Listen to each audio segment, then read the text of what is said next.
ils se pressent devant l'entrée de l'esplanade des mosquées. Content de voir autant de monde.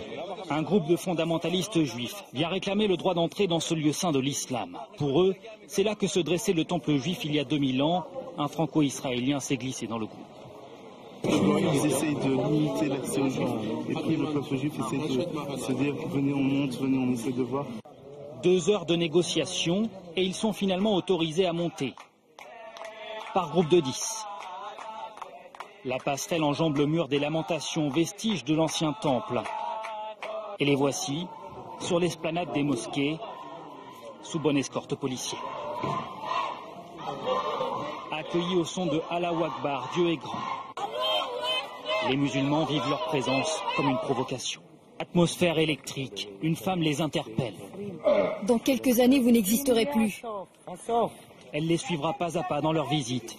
Vous allumez le feu qui vous brûlera bientôt. Vous n'avez pas l'impression que c'est un peu justement une provocation de venir comme ça ici en groupe dans un contexte aussi tendu? Nous on réclame seulement notre propre droit sur cet endroit-là. Maintenant mais eux ont des droits aussi ici. Oui, bien sûr. Mais pour le moment on pourrait partager un peu. Pour ne pas attiser les tensions, il leur est théoriquement interdit de prier. Mais les plus extrémistes vont transgresser cette règle. Hé, ne priez pas. Regardez, il prie. La police israélienne doit intervenir. Si tu refais ça une seule fois, je t'expulse de l'esplanade, t'as compris? On continue la visite et vous partez en paix. Cette fois, ils n'approcheront pas plus près, la tension est trop vive. Les policiers leur demandent de partir.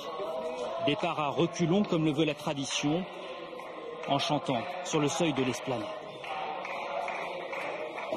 Les fondamentalistes juifs réclament donc désormais le droit de prier bien au-delà du mur des lamentations. Une reconquête, disent-ils, qui passe également par leur installation dans les quartiers jusqu'ici habités uniquement par la communauté musulmane. Ce franco-israélien a fait ce choix, quitte à prendre des risques chaque jour pour rentrer chez lui.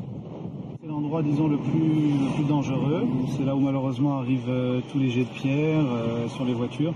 Il vit en famille, derrière ce lourd portail. C'est filmé et gardé 24 heures sur 24. Barricadé dans cette maison achetée par des juifs, au milieu d'un quartier majoritairement musulman, mais avec vue sur ce lieu. Voilà, avoir la vue sur le mont du temps, ça vaut tout l'or du monde et tous les dangers. La famille avoue n'avoir aucune relation avec leurs voisins arabes.